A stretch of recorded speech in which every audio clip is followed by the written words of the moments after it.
گۆڕانی خۆشەویست کوردستانیانی عزیز جارێکی تراتینەوە خزمەتان لە بەرنامەی چارلاین لە دامەزراوەی چار بەرنامەی چارلاینی ئەو ڕۆمان باسێکی گرنگ لە سەر مەسەلەی زمانی دایک بە بۆنەی 21 فیبریوەری ساڕۆژی ڕێزگرتن لە زمانی دایک ینی ڕۆژێکی جیهانی زمانی دایکە دامەزراوەی چار بۆ قسەکردن لەسەر گرنگی زمانی دایک و دەسەڵاتی زمان و زمانی دەسەڵات و تایبەتمەندیەکانی زمان و کێشەکانی بەردەم زمانی کوردی و نەبوونی زمانی ستانداری کوردی و قسەکردن و هەڵسەنگاندن بۆ ئەو بارودۆخی کە ئێستا زمانی کوردیتایە باسێکی گرنگ پێشکەشەکە بە میوانداری هەرێک لە بەڕێزان پرۆفیسۆر دکتۆر جعفەر شێخولیسلامی مامۆستای زانکۆی کارلتۆن لە کەنەدا و بەڕێز دکتۆر بێروس چەمەن ئارا مامۆستای پێشووی زانکۆ لە کوردستان و سەرۆکی ئینستیتوی نوێنەتەوەی بۆ لێکۆڵینەوەی کۆمەلگای کوردی لە گوێنتینگنی ئەڵمانیا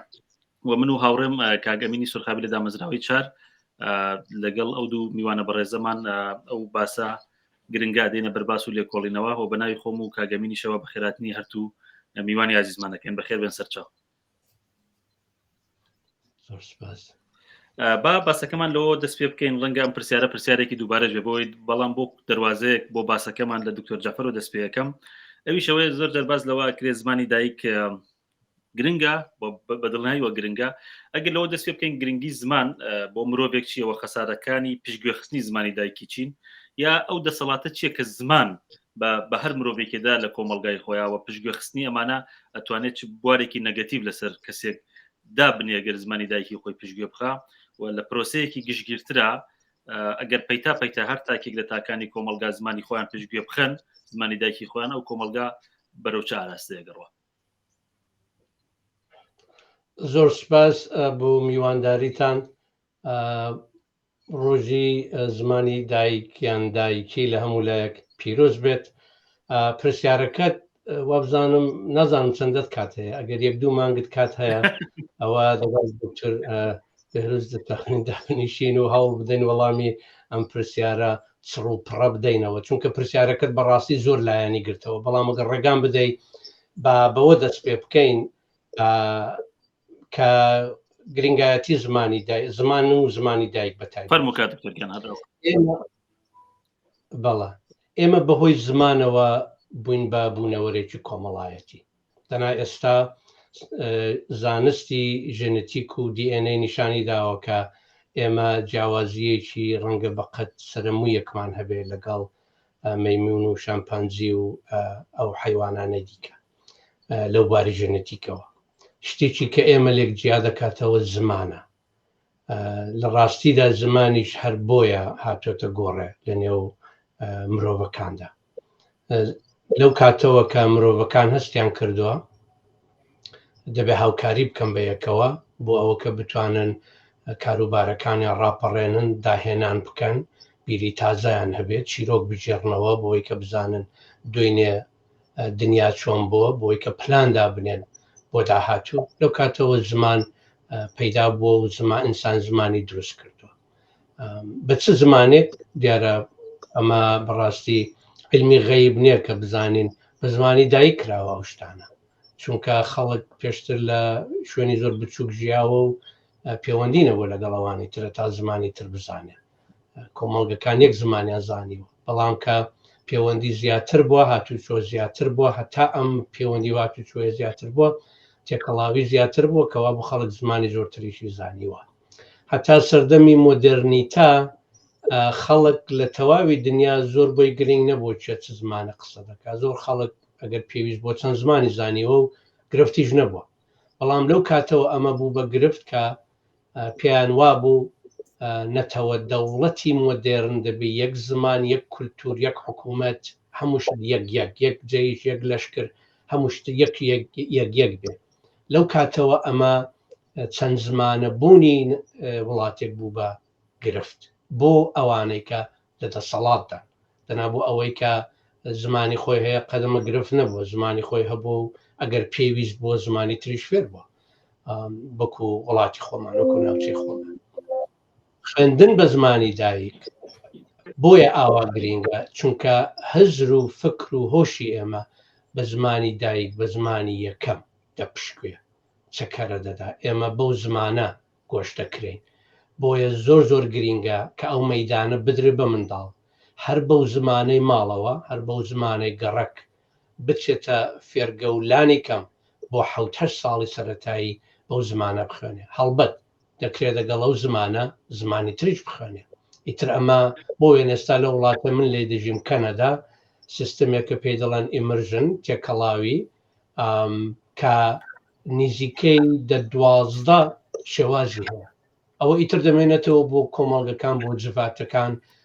بۆ ناوچەکان کە بۆ خۆیان تەما بگرن بۆ وێنە خوێندن لە داینگەوە یان لە پۆلی یەکەوە بە هەردوو زمانی کوردی و فارسی بێ یان زۆربەی کوردی بێ نەختێکی بە فارسی بێ یان ئەوەی کە ساڵی 1 و 2 3 بەس بە کوردی بێ دوایە فارسی بێ دوایە ئینگلیزی بێ ئەمانە شتێکن کە ناوچەکان بخۆیان دەتوانن تەمای لەسەر بگرن لە وڵاتێکی دموکراتی گاوایە کەوابوو خوێندن بە زمانی دایک بە زمانی یەکەم بۆ لایەنی هۆشەکی باشە ئەوەی کە پێ دەڵێن کاگنتیڤ بۆ فێربوون منداڵ بۆمان دەرکەوتۆکە خێراتر فێر دەبێ لەبارەی فێربوونی لێهاتوویەکانی ئەکادیمیەوە ئەکادامیک سکیلز بۆ وێنە بە ڕەخنەی بیرکردنەوەی ڕەخنەی بە زمانی دایک زووتر فێر دەبێت هەتاوەی کە بە زمانی چتر لەبەرەوەی کە کاتێک منداڵ خەریکە فێر دەبێت لێهاتوویەک وەکو بیرکردنەوەی ڕەخنەی لە هەمان کاتدا خەریکە زمانێکی تریش فێر دەبێت ینی تۆ لی دووقات دەکەیەوە ئەرکەکەی بەڵام کە بە زمانی خۆی بوو تۆ لی دووپات ناکەیەوە زمانەکەی خۆی دەزانێ بەس خەریکی لێهاتوویەکی فێر دەکەی ئەم لێهاتوویانە وەکو جیم کامنز بە سەدان لێکۆڵەر لە ماوەی 50-60 ساڵی ڕابردوودا بێمایان وتووە ئەم لێهاتوویانە دوایی زۆر بە ئاسانی دەگوازرێنەوە بۆ زمانی دووهەم بۆ زمانی سێهەم بۆ زمانی چوارەم بۆیە ئێستا بۆمان دەرکەوتۆ لە زۆرێک لە کۆمەڵگەکانی ئەفریقا لە ڕۆژهەڵاتی ناوەڕاست لە ئاسیای دوور ئەو وڵاتانەی ئەو منداڵانەی کە بە زمانی دایکی خۆیان دەخوێن و باشی فێر دەبن دوای زمانەکانی تریش زۆر بە باشی فێر دەبن تەنانەت لە هەندێک جێگا ئەو منداڵانە زمانی دووهەم و سێهەم زۆر باشتر لەو منداڵانە فێر دەبن کە لە سەرەتاوە بە زمانی دووهەم و سێهەم ڕایاندێن زۆر چاکەگەر لێرە ئەو ڕوبەڕووی دکتۆر بێهروس بکەمەوە ببوورە بۆی کاتەکەی کۆنتترۆلکەین کاک دکتۆر جعفەر باسی ئەوەی کرد کە لەو پرۆسەیە کرد کە منداڵ لە زمانی دایکەوە توانێت چۆن زمانەکانی تر فێر بێ بەڵام ئێمە کە وەکو نەتەوەی کورد کە ئەو نەتەوانەی کە بندەستین یا داگیرکرد داگیری کردوین جیاوازیەک لێرەدا ڕەنگەوە بێ کە کەسێک کە زمانی دایکی دەرفەتی پێدرێت لەگەڵەوە کەسێک بەسەریا فەرز زمانێکی تر فەرزەکرێ ئەمە دوو ڕێگای جیاواز ینی کەسێک ئارەزومەندانە زمانێکی تر هەڵە بژێرێت بۆ فێربوون ڕەنگە ئاسانتر بێت لەوەی کە زمانێکی بەسەر پسەپێنن ئەوەی کە بەسەر ئێمە ئاسەپێ زمانێکی ترە لە بۆ خوێندن بۆ بیرکردنەوە بۆ نووسین ئایا سەپاندنی ئەم زمانە بۆ تاکی کورد وەنەتەوە بندەستەکان چ لە ئێران چ لە وڵاتانەی کە داگیرکەر هەیە چەند سوودێک وە چ زیانێکی هەیە دکتۆر بێروز و جەنابیش کە بۆ خۆتیش کە کورد چەندین زاراوەمانێتەوە خەڵکی ئیلامی و بە زاراوەیەکی جیاوازتر قساکە ئێستا بە سۆرانی قساکەی هەیەوە سەپاندنی زاراوەیەکی تر نییە بەسەرتوە یا بتوانانی هەر لەو پەیوەندیەشە کە باس لەوە بکەین کە بۆچی بە زاراوەی سۆرانی قساکەی ئەوەش بۆ خۆی ڕەنگە باسەکەمان دەوڵەمەند زۆر سپاسەکە منیش سلااوڕێزم هەیە لە خزمەتی هەمووتان و پیرۆزبایی شازەکەم ڕۆژی زمانی دایکی لە هەموو خەڵکی کوردستان باسەکەی کاک دکتۆر جعفەر زۆر ڕێکوپێک بوو و کۆڵەکەی باسەکەی خستە بەرباس ئەوەی کە دەبووە باسی لێ بکەین من زۆر بە کورتی 4-5 خاڵی چکۆلە هەرزەکەم منجا هەڵەدەم شی بکەمەوە مەبەستەکەم چیەوە هەڵەدەم وەڵام بدەمەوە ئەو شتانێک ئێستا هەرزەکەم دوور نییە لە فەرمایشەکانی دکتۆر جعفەر تاپان ئێمە وەکو تاک لە کۆمەلگادا دەژین یعنی وەکو بوونەوەرێکی کە ئەزمموی ژیان بە کۆمەڵی هەیە و زوان لە واقعدا ئەزمموی ژیانی بە کۆمەڵی ئەزمموی ژیانی تەنیایی ئێمە نییە واتە لە واقعدا ئەم ئەزممونە گشتیە مەزمونە کۆمەڵایەتیە لە ناوخۆدا چەند بابەت وەکو تایبەتمەندی هەیە. یەکێک دەستگای بەهاکانی ئێمە لەگەڵ خۆی ڕادەگرێت. دۆ نوێنەرایەتی شناسی ئێمە دەکات، نەتەنیا شناسی تاکی ئێمە بەڵکو شناسی کۆی ئێمە و ئێمە لە ئەویدیەکان جیا دەکاتەوە. سێ پەیوەندی ئێمە لەگەڵ مێژووی لەگەڵ ڕابردووی خۆمان بۆمان ڕادەگرێت. چوار ئامراز یان بەستێنی وە دەرکەوتن ڕاگرتن و دەرکەوتن و هەروەها گواستنەوەی مێمۆری ئێمەیە. و پەنجیش لەواقعدا ئەمە زۆرترین هاوپۆشانی هەیە و بەرلەپی هەیە، لەواقعدا بەستێن یان ئامرازی زانینی ئێمە، زانستی ئێمە هەمان زمانی ئێمە. زۆر کەس دەڵێن ئێمە هەر ئەو شتەین کە ئەزانین و زوانی ئێمە لەواقعدا هەمان بەستێنە یان هەمان شکل و شێوەیە کە ئێمە ئەزانین. ئێستا ئەگەر بێم بۆ پرسیارەکەی جەنابەت کە ئەوانەیە لە کۆمەلگاگەلێکدا دەژین کە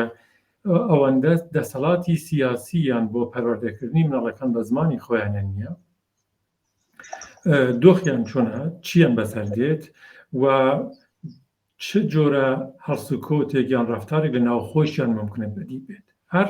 نمونونەکەی زمانی کوردی خۆمان کە لانیکەم لە سێ چوار دەوڵات، یعنی ئەگەر ئێران و تورکیا و عێراق و سووریا و یان ئەرمەنستانیش لە بەرچاوی بگرین، بڵێن گەورەترینەکانیان کە چوار بەش بێت، لەم چوار بەشە چوار ئەزمونمان هەیە لە بێدەسەڵاتی سیاسی و لە نەبوونی پەروەردە بە زمانی کوردی کە یەکێکیان مەسەڵەن لە هەرێم ئێمە لە ساڵی 91-92 بەرئۆبەر بەرەبەرە ئەزمموی پەروەردە بە زمانی کوردیمان بووە. و لێرە هەندشتمان بۆ دەرەکرد. یەک، ئێمە دوو بەشی گۆرەمان هەیە، بەشێک کە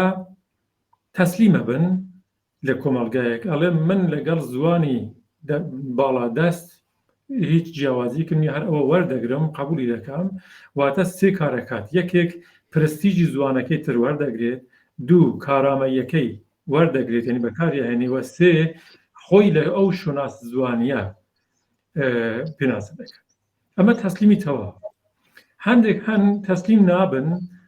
زوانەکەی خۆیان و لەوەغدا شوناسی خۆیان و پرستیژی زوانی خۆیان وەکو ڕکابەری زوانی باڵا دەستدادنێن کە لە هەرسیان مقاومەتێک دەکەن، یعنی جۆرێک لە ڕکابەری ئەبینین. لەم شێوە لە ڕکابەریە مەعمولەن ئێمە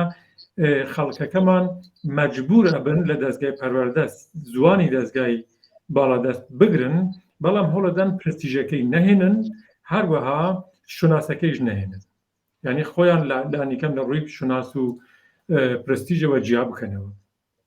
بەڵام زۆربیان هەروەکو چۆن ئەبینین زۆرێک لە نووسەرانی خۆمان لە کوردستان بە فارسیە نووسن، بەڵام ئەبینی پرستیژی زوانی فارسی ناکەنە پرستیژی خۆیان یان شوناسی فارسی بەخۆوە ناکەن. لەو بەرەوە کەسانی بێهەڵویستشمان هەن، یعنی کەسانێک بۆیان زۆر گرنگ نییە ئەڵێ کوردم فارسیش هەم ئەمانە مەعمولەن هەم پرستیژ و هەم ئەرز بێت کارامەیی و هەم شوناسەکە پێکەوە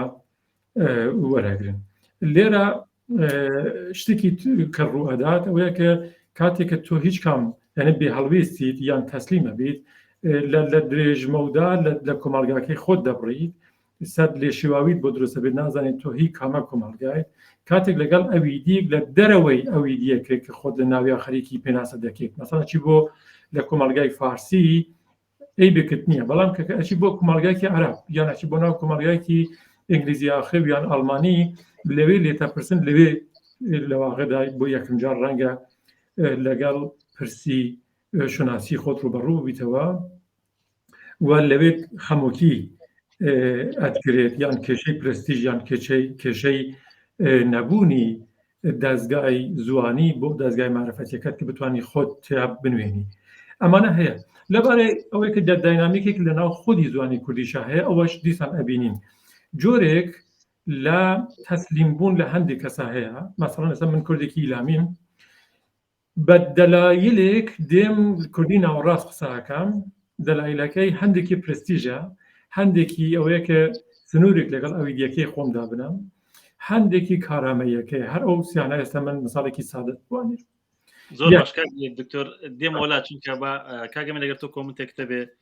لەسەر تەوەرەکە فەرموو. وەڵام منیش سەرەتا پیرۆزبایی ئەڵێم ڕۆژی جیهانی زمانی دایکی دیارە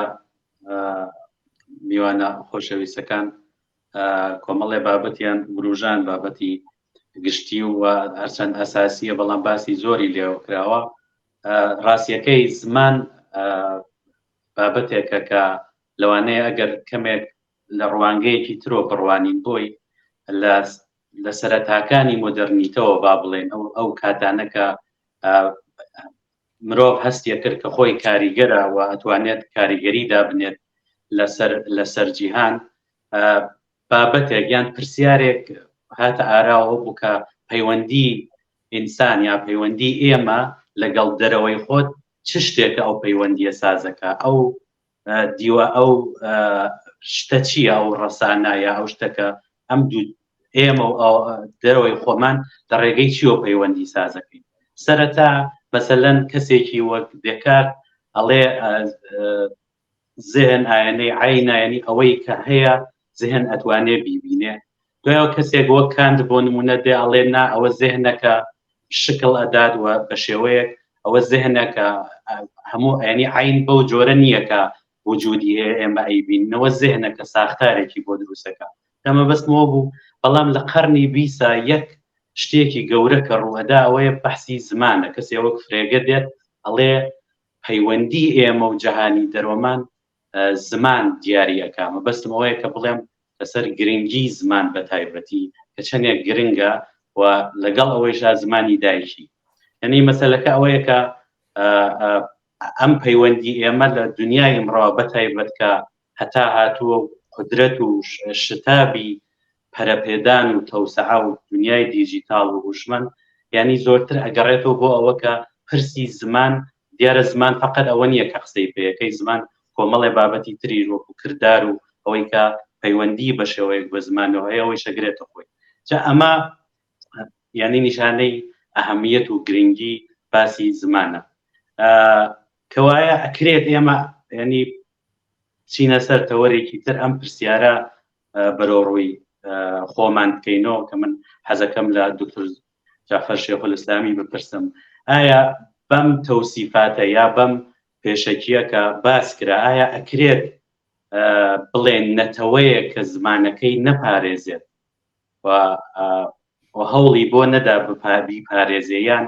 بە شێوەیەک ئاسمیلە بەیە لە ناوچێ ئەو نەتەوەیش لە ناوەچێ ئایا زمان ئەو ئەهەمیەتەی هەیە بۆ پاراستنی نەتەوەیەک بە دیاریکراوی؟ بەڵێ نیشانەیەوە نییە کە گەر زمان لە ناوچوو ئەو زمانەی کە داستانەکانی ئەو نەتەوەی پێنووسراوەتەوە، ئەو زمانەی کە گۆرانیەکانی پێگوتراوە، ئەو زمانەی کە حەیران و بەیتەکان و ئەوەی کە پێی دەڵێن فۆک لیترچر ئەدەبیاتی زارەچی نەتەوەیەکی پێنووسراوە دوایش پێنووسراویش ئەمە گرنگتریشیەکە. ئەگەر نەتەوەیەک ئەو زمانە لە دەست بدا وردە وردە ئەو نەتەوەی کە ئێمە دەمان ناسی نامێنێ، خەڵکەکە دیارە هەر دەمێنێ بەڵام دەبێت بە شتێکی تر ئەو نەتەوە نامێنێ کە ئێمە بۆ وێنە بە ناوی کورد دەمان ناسی، تەنانەت لەوانەیە ناوەکەشی لەسەر بمێنێ بەڵام ئەوە نامێنێ بە چ واتایەک بە واتایە کە داستانەکان دەگۆڕدرێن، تەنانەت ئەگەر داستانەکان بژمێننەوە ئەو لێکدانەوەی ناتوانن بۆ بکەن کە پێشتر لەیان دەکرد لەبەر ئەوە کە داستانەکان بە زمانێکی تر گوترابوونەوە کە ئێستا تۆ بتوێ بە زمانێکی تر بیڵێ تو داستان و مێژووی ئەو نەتەوە دەگۆڕی. ئەس قەزا ئەمە زۆر پرسیارێکی زۆر جددیە بۆ وێنە فێشمن هەمیشە ئەوەی بۆ چونکە جاشوا فێشمن پێی وابوو دیارە نەگێچێت بەناو بانکترین بیرەوانی کۆمەڵناسی زمان هیچێک لە پرسیارەکانی کە هەمیشە لیان دەکردیان وت تۆ دەڵێ کولتور لە زماندا لەدایک دەبێ و لە زمانیشدا پەروەردە دەبێ و لە زماندا ڕادەگیرە بەهۆی زمانەوەی کە کولتورێک دەتوانێت و کولتورە بەکە هەیە دەیکەوا بوو ئایا مەبەستت ئەوەیە ئەگەر ئەو خەڵکە نەما یا زمانە نەما و کولتورەش نامێنێ ئەدی بۆ خەڵکانی خۆجێی ئەمریکا بۆ وێنە دەمێکە زمانەکانیان لێکوژراوە زمانەکانیان توانراوەتەوە کە چی دەبینی کە ڕقس و هەندێک خواردن و شێوەی جلو بەرگشتیان هەرماوە فێشمن هەمیشە لە وەڵامدا دەگەڕاوە دەیوت چەندە لە بیرەکە ئاوە ماوە 50 ساڵ 100 ساڵ 200 ساڵ بوو بە 400 خۆ نامێنێ ئەتو چاو لێو کە بزان لەو 200 ساڵەدا چەندە گۆڕان بەسەر ئەو کولتور و فەرهەنگ و هەموو شتی ئەو نەتەوەدا هاتوو دەی 200 دیکەی بۆدا بنێ دڵنیات دەکەمەوە کە نامێنێ چونکە زمان هەر ئەوە نییە ئێستا من لەگەڵ ئێوە قسەی پێ دەکەم بەڵکو زمان هەموو ئەوەی ڕابرت کوپر زۆر شتێکی خۆشی هەیە دەڵێ زمان چونکە ئێمە لەگەڵی لەدایک دەبین زمانێک فێر دەبین پێمان خۆش بێ پێمان ناخۆش بێ ئێمە زمانێک فێر دەبین ناچارین تەنانەت دەگە زمانی ئیشارە بێ چونکە بایۆلۆژیەکەمان وایە دەبێت زمانێک فێر بین لەبەر ئەوە زۆر سەرنجی نادەینە کە گەورە دەبین و دەچینە فێرگە و ئەوە بەتای بەدۆکو منداڵ و گەنج زمانە شتێکی سیر نییە هەوڵت بۆ نەداوە کە فێری بی فێری بێڕوە بەڵام لە ڕاستەقینەدا تەواوی دەستگاکانی دیکەی مرۆڤایەتی لە اقتصادەوە بگرە لە سیاسەتەوە بگرە لە کولتورەوە بگرە لە هەمویانەوە لە زماندا دروست دەبن و بە زمانەوە پەیوەندیان هەیە کە زمان ڕۆیی هەموو ئەمانە تووشی لە قاندن دەبن هەموو هیچێک لەمانە لە شوێنی خۆیان نامێنن لەوانەیە بمێنن بەڵام بوون بە شتێکی زۆر باشکە دکتۆریانی ئێستا هەر لەو تەوەرەوە بێنە لای دکتۆر بێروز بە ئایا بەشێک لە سەرکردەکانی کورد هەمیشە بە زمانی بێگانە دەنووسن و بە زمانی بێگانە قسە دەکەن ئایا مە هۆکارێکە بۆ ئەوەی کە لەو ڕوانگەیەوە کە دکتۆر باسی کرد تۆزە هەتا لە ڕووی بیرکردنەوە و منتاڵتیان بکەونە ژێر کارگەرینەکە دیڤینەتەوەی باڵا دەستەوە بەتایبەت کە نووسینی ئەوان و جۆری قسەکردنی ئەوان ڕەنگە بە جۆرێک بێتە فەرهەنگیش کە ئەوانی تریش بەو ڕێگاوە ئاچنیانی ئەمە پێدوانێ پرۆسەیەکە کە تۆزە کارگەری نەکەتیب لەسەر بیرکردنەوە لەسەر ئاراستەی کاریشیاندانە بەڵێ ئەرز بێت کە بەڕای من ئەگەر نووسین بە زمانی بیانی بە تایبەتی بۆ کەسایەتیە سیاسیەکان بەوانەکە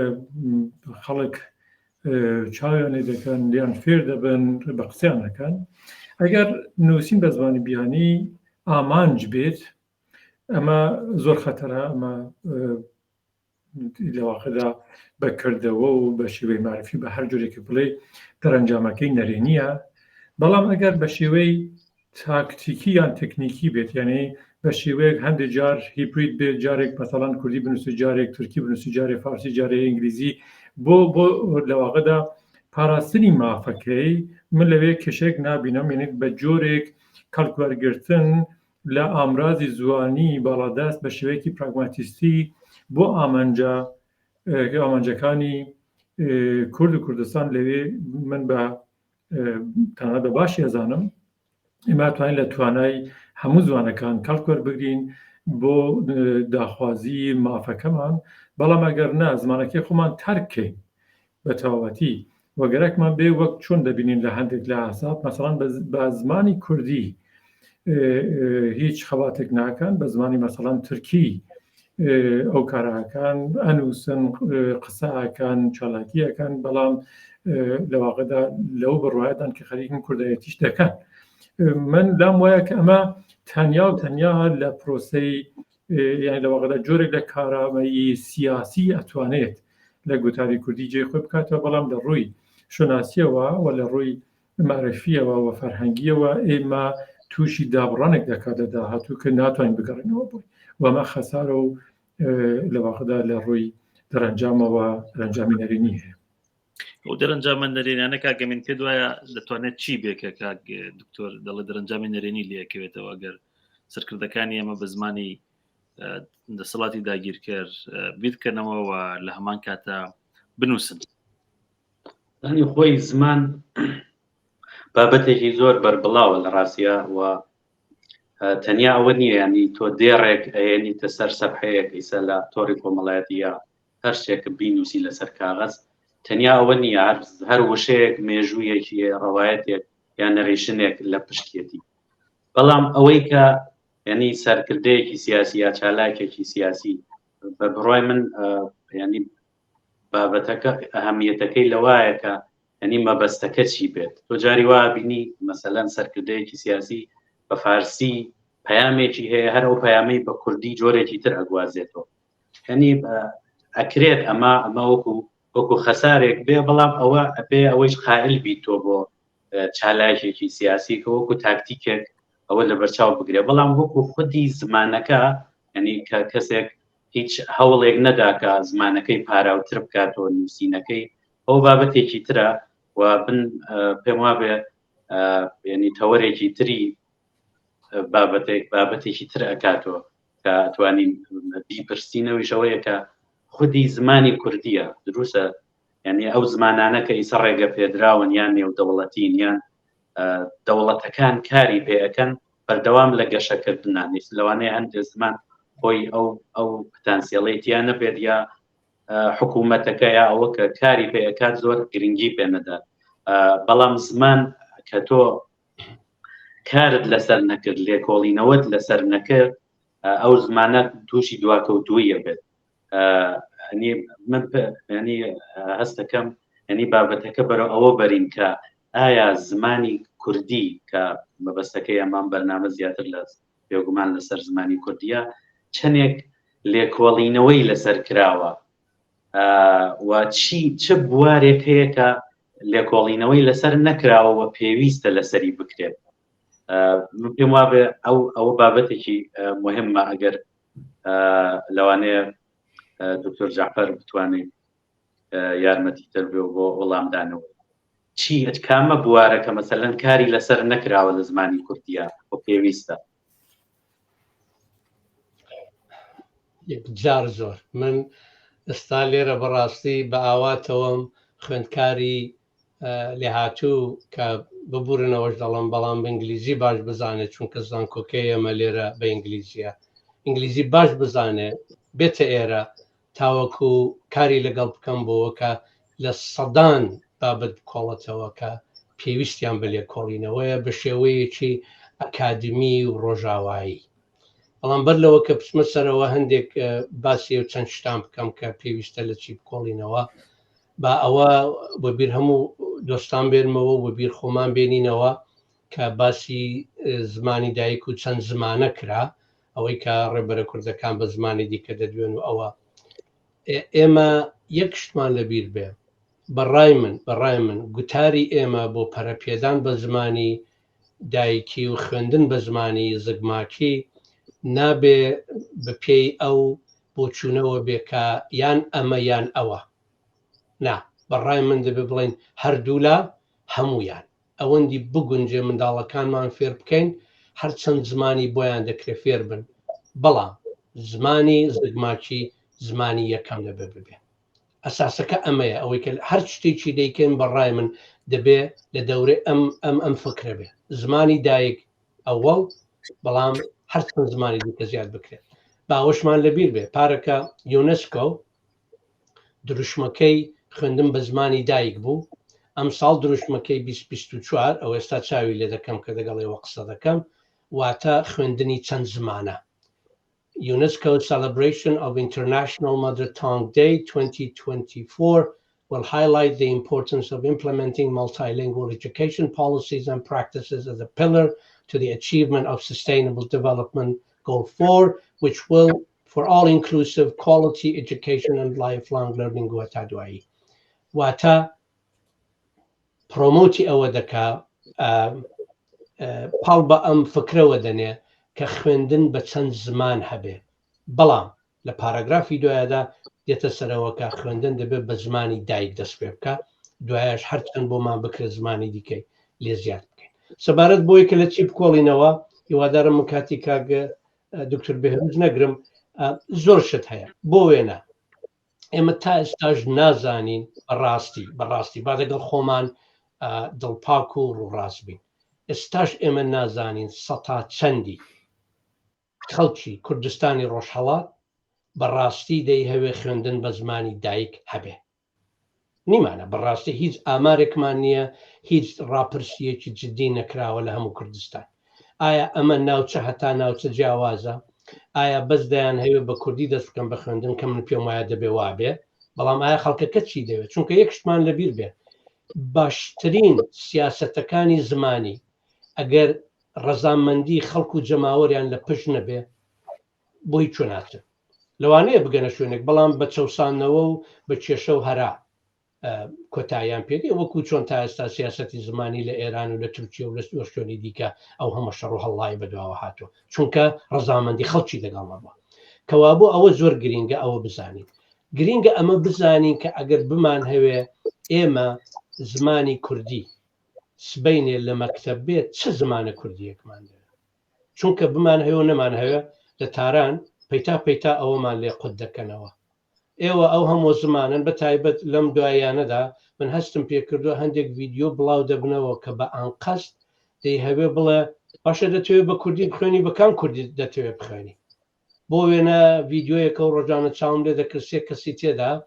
کە هەرسێک ئیدعا دەکەن کوردن بەڵام دەڵێن ئێمە لە یەکتر تێناگەین ئەمە کرماشانیە ئەمە بۆکە ینی حەز دەکەم خەریکە بە ئانقەت پرۆژەیەک لە گۆڕەدایە بۆەوە کە نیشان بدا کە کورد هەمووی هزار پارچەیە و هەریەکەی هەر دۆڵە و خڕا هەر گەڕەکەی زمانێکی هەیە و ئێوە ڕوون نەبوونەوە بە چ زمانەکەتانێ بخێنن ئەو ڕاپرسیانە بەڕاستی پێویستە بکرێت یا بۆ وێنە یەکێک لەو باسانەی کە لەو ڕاپەڕینی دواییدا هاتە گۆڕێ ئەوە بووکە ئایا فڵانی پێت درستە کە بۆ وێنە فڵان ڕێبەری کورد کە ڕاوێژی فارسیەکەی زۆر بەهێزە لەهجەی فارسیەکەی زۆر بەهێزە پێ دوایە درستە کە بە فارسی قسە بکە یان هەر باشترە بە کوردی قسە بکە ئەمە زۆر پرسیارێکی جددیە ئەم پرسیارە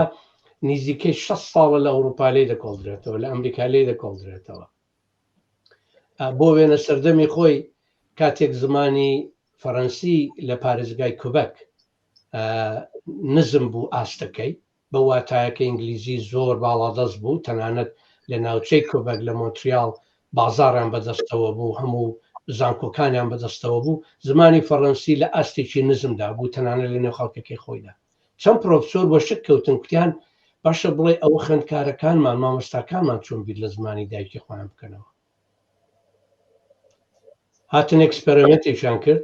تاقیکردنەوەیەکیان کرد بە واتایەکە بۆ وێنە من کوردیەکەم باشە تێکستێک دەخوێنمەوە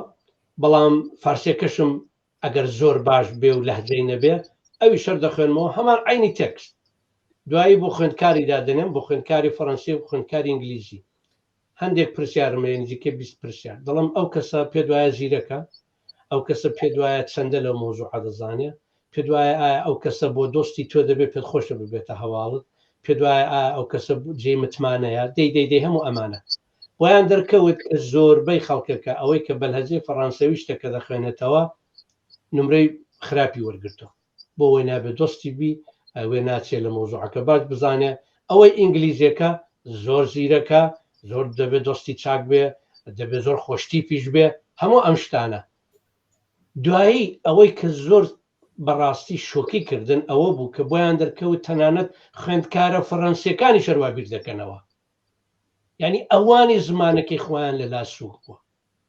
بە قەولی ئەو بیرەوانە گەورەی نیوزیلندی دەڵە ستیڤن مەی کە تەواوی ژیانی لەسەر ئەوە تەرخان کرد لە زمان و کللتوری مواری خەڵکەکانی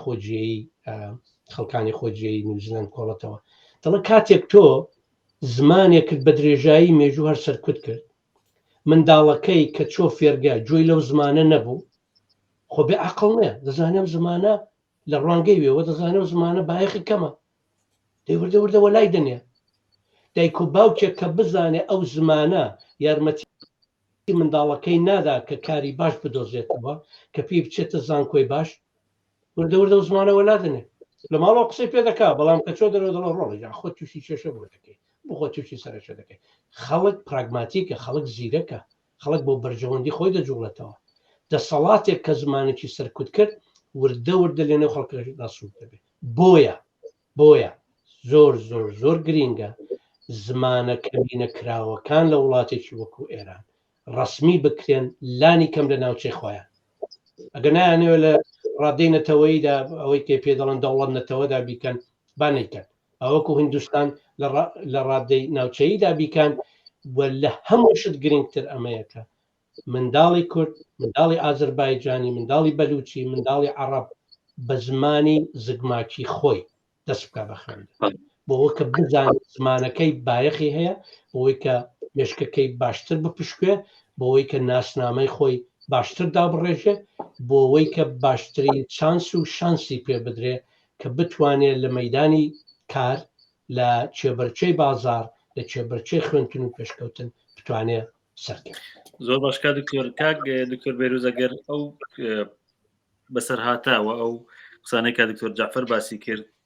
بیگوازینەوە سەر ئەزمموی کورد لە ناوخۆ لە ناوخۆی ڕۆژهەڵاتە و جەنابیشت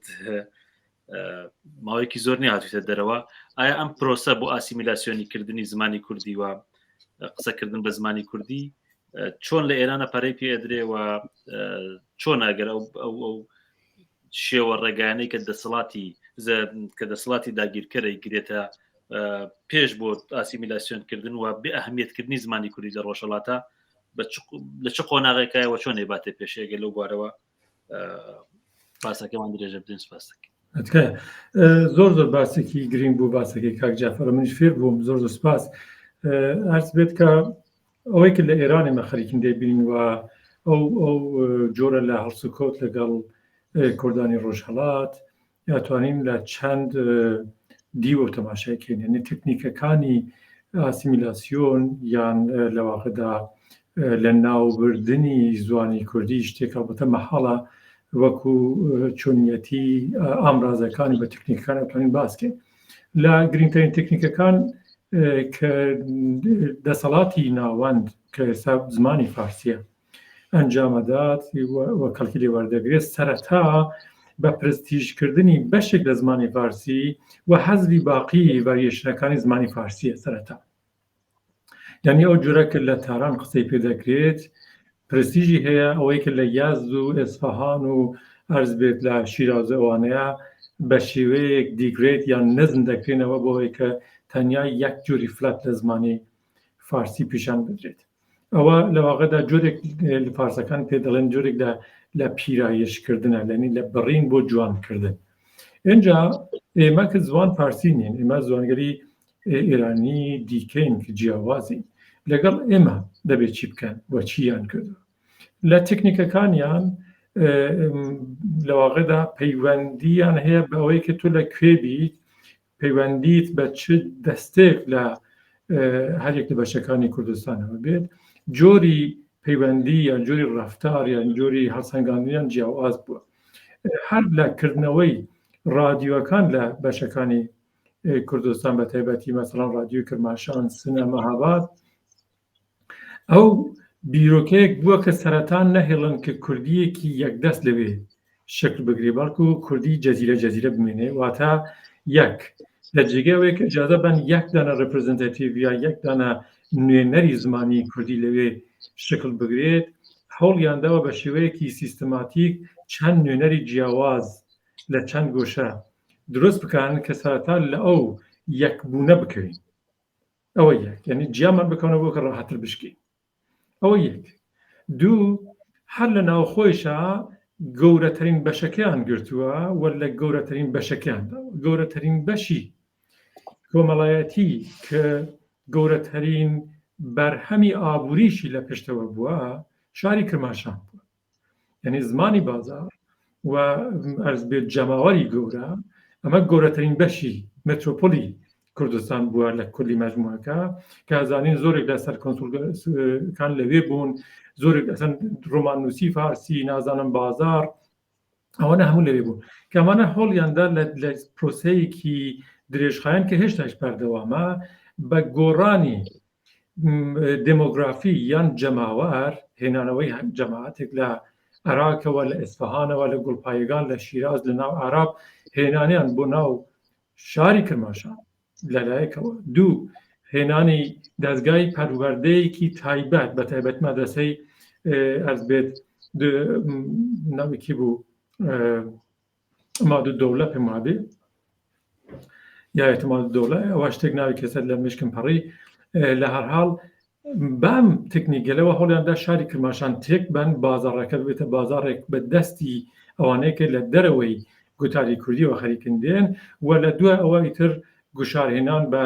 گۆڕینی جلوبەرگ و کلااوشاپۆ و ئەرزبێتهێنانی کابارەکان و ئەوانەکە کامەڵ فۆرمێک وەکو کۆپی پەیستێک لە تاران بکرێت ئەو شتێک لە لاڵەزار بوو مەسەڵ لە کرماشانیش بیبین ئەم کارە کارێک بۆ دەسەڵاتی ناوان کارێکی سەرکەوتوو بوو توانین بازار بکەنە بازارێکی فارس و کە بازار دادگا و ئەرز بە زمانی پەروەردە بوو بە زمانی فارسی لە واقعدا هەمووی بەشەکانی ئەوەی دەڵێن ئاثۆریتی یان مەشروعیەتی هێز بوو بە فارسی و پرستیژی پێدرا خەڵکەکەش خۆت بخۆ دەکەونە دوای ئەمری با پرستیژەوە وەکە هێزی تایە و دیمان کە گەورەترین بەشەکەمان لە دەست چوو بە هەمان شێوە پرۆسەی دوایەوە سنە بوو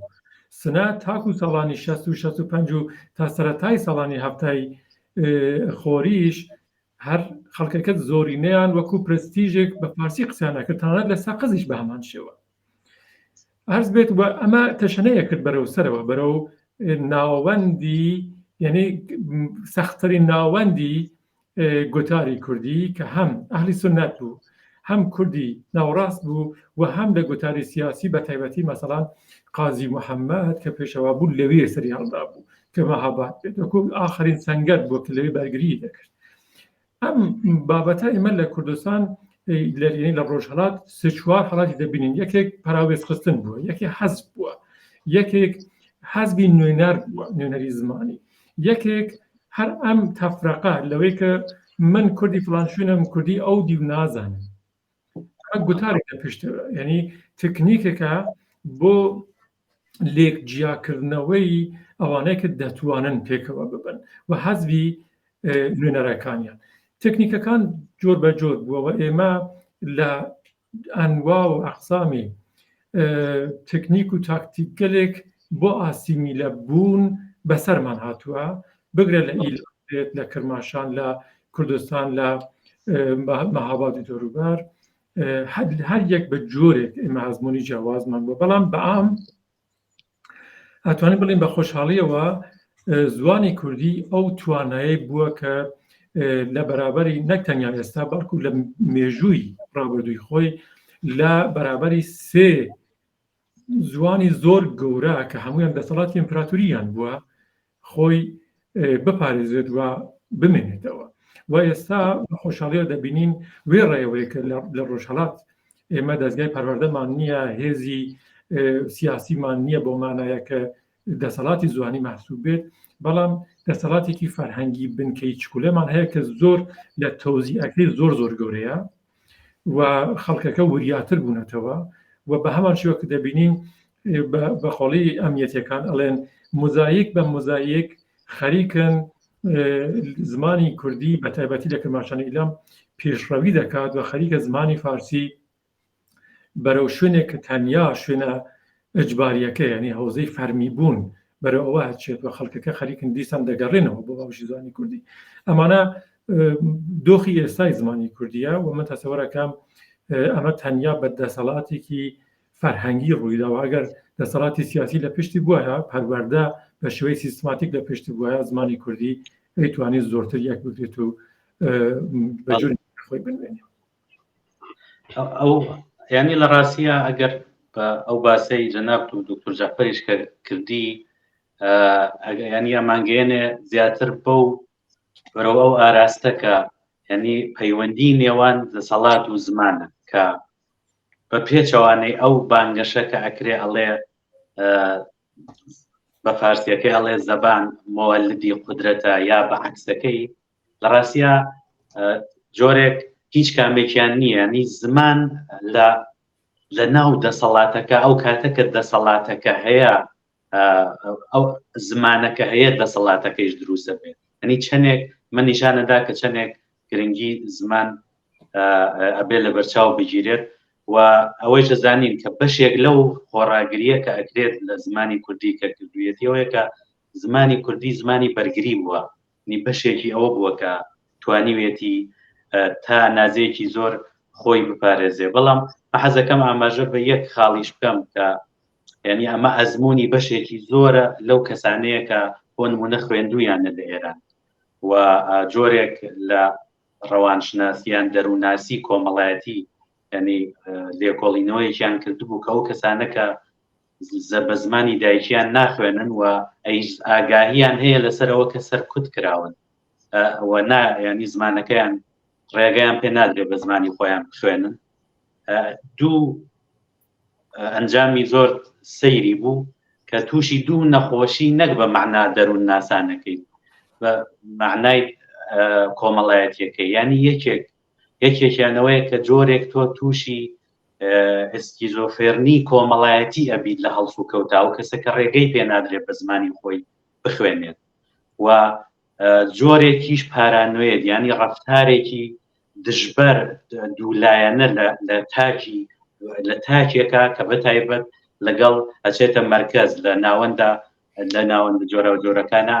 بەرەڕووی ئەو کەسان نابێت ینی مەبەستمەوەیە کە ئەهەمیەتی ئەم شتە چەندێکە توانێت تەسیردا بنێت ئەو کەسانە کە سەرکوتەکرێنەوە نایەڵن بە زمانی خۆیان بخوێنین بەدڵ نایوە ینی دەسەڵاتێکی لە پێگا ئەسڵەکانە بۆی تۆ بتوانی ینی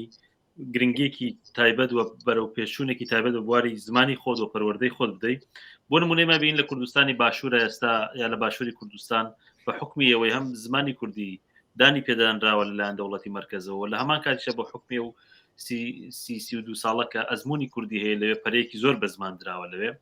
بۆ نمونە لە ڕۆژاوای کوردستان دوای ئەو بارودۆخی کە لە سوورەی پێشاد بە دەسەڵاتێکی بەڕێوەبەری لە ناوچە کوردیەکانە دروست بۆ ئێستا بینین تەنانەت ڕێنووسێکی یەکگرتوویانەیە و زمانی کوردی پەرەیەکی زۆری پێدراوە لە ڕۆژاوە بەداخەوە لە کوردستانی باکوور تەنانەت دەوڵەت لەو ئەخیرا داوای کردبوو کە ئەو کەسانەی کەیانەوەی منداڵەکانیان زمانی کوردی فێر بن دیارە دەسەڵاتی داگیرکەری ئەوێش پرۆسەیەکی ئاسیمیلاسیۆنی دەست پێ کردووە و حتا زمانی کوردی ڕێگە نادرێت لە پارلەمانی وڵاتە لایەن پارلەمانتاران قسەی پێ بکرێت بەڵام کۆی کە لە ناوچە کوردیەکانە داوا کرا بۆ کەسانی بەڵام کەسێکی زۆر خەڵکێکی زۆر کەم داوایان کرد بوو کە منداڵەکانیان بە زمانی کوردی بخوێنەوە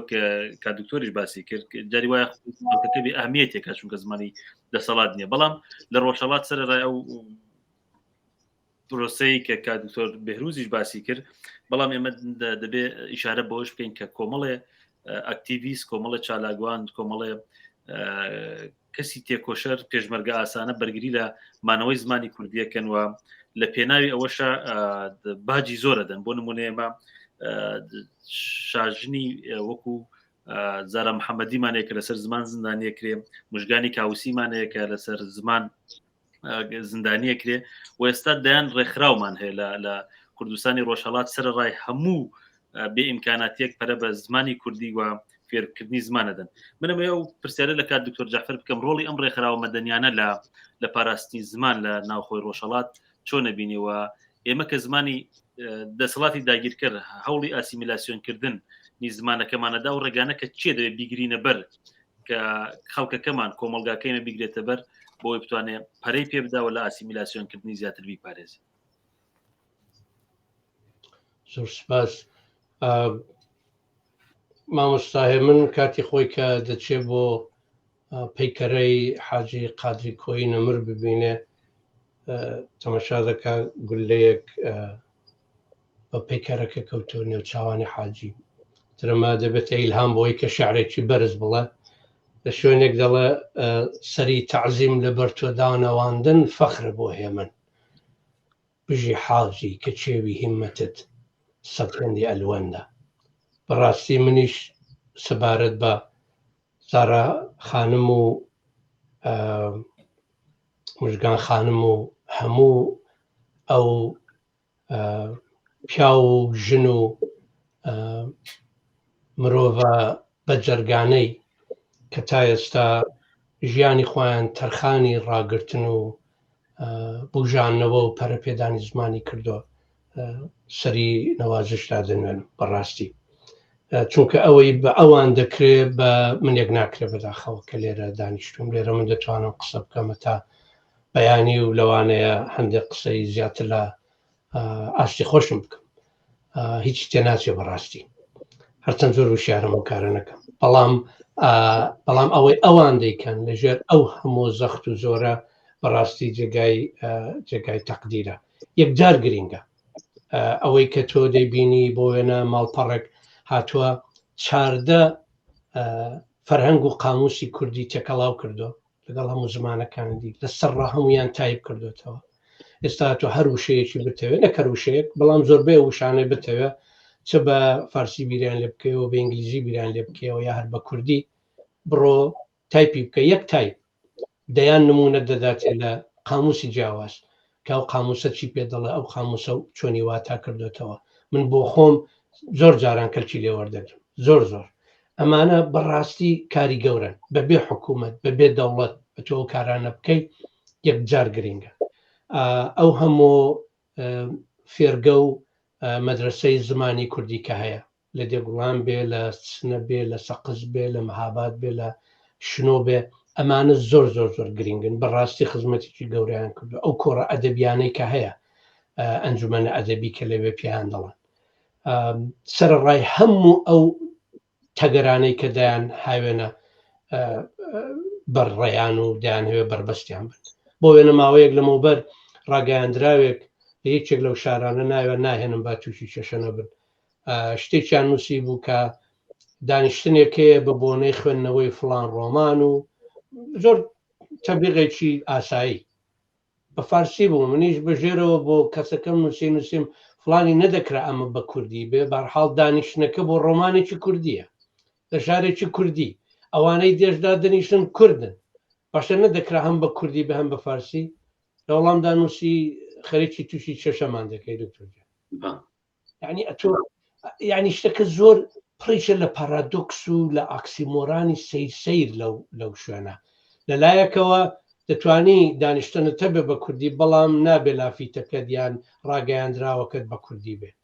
یعنی ئەمە شتێکی زۆر سەیرە ئەمە جگەلەوەی کە تەگەرە خستن بێ لەسەر ڕێگای پێشکەوتن یا ڕاگرتن و پەرەپێدانی و زمانە شتێکی تر نییە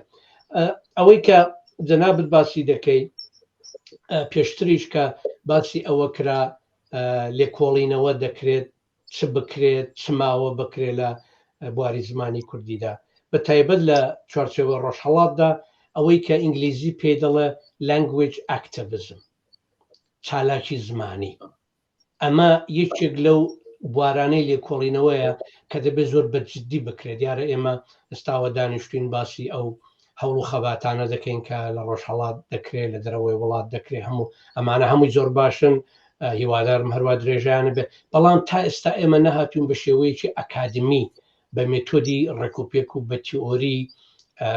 چڕوپەڕ لێ بکۆڵینەوە کە ئەو چالاکیانت چۆنن لەکوێ دەکرێن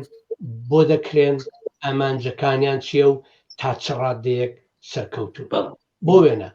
ئەوەی کە ئێستا ئێمە لەسەر سوشل میدیا دەبینی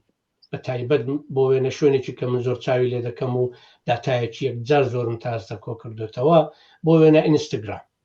لەسەر ئینستاگرام پەڕ هەیە کە فێری زمانی کوردی دەکە پەڕ هەیە کە یەکدانەی تازە هاتووە زۆر بەلامەوە سەرنجڕاکێشە کە دەچێتەوە سەر قسانەی دکتۆر چۆمەنارا باسی کرد نیشان دەدا کە چۆن لەکی و کەلهوڕی و سۆرانی و کورمانجی و هەورامی هەموو ئەوانە وشەکانیان چەندە لە یەک نزیکە و هیچ عیبی نییە و ئەگەر جیاوازێکیش هەبێ ئەمە شتێکی زۆر ئاسایە هەموو زمانێک شێوەزاری جیاوازی هەیە هیچ زمانێک نییە لەو دنیاەدا شێوەزاری جیاوازی نەبێ کوردیش هەیەی بۆ وێنە ئەو کوڕێکی گەنجە هەموو کارەکەی ئەمەیە کە دەهەیە ئەمە نیشان بدا یعنی تۆ وەرە بۆ یەک سات من بیر دەکەمەوە دەڵم ئەمە کوڕە دەبێت ئەنیشتی تۆ یەک شتێک لە پشت ئەمە بێدەنا ئەم هەموو وەختەی خۆی دادنێ ئەم هەموو ئەنێرژی و هێزە دادنێ بۆچی ئەگەر هەر عشق بەو زمانە نەبێ ئەگەر هەر عشق بەو زمانە نەبێ بەو ناسنامەیە نەبێت چ شتێکی دیکە چونکە دڵنیامیش دەوڵەتێکی فەقیرام دەیکا کۆڵ ببوورە لەگەڵ لەبەر کاتەکە بەڵام دیارە ئەو هەوڵانە هەیە بەڵام کەما بە هەڕەشەیش هەیە بە بۆنەی ئەوە کە ئەو بازاڕە دەڵاڵیەکە لە بەشێکی زۆر لە شارە لە شارەکانی ڕۆژهەڵاتی کوردستان هەیە لەبەر رابطەی بازار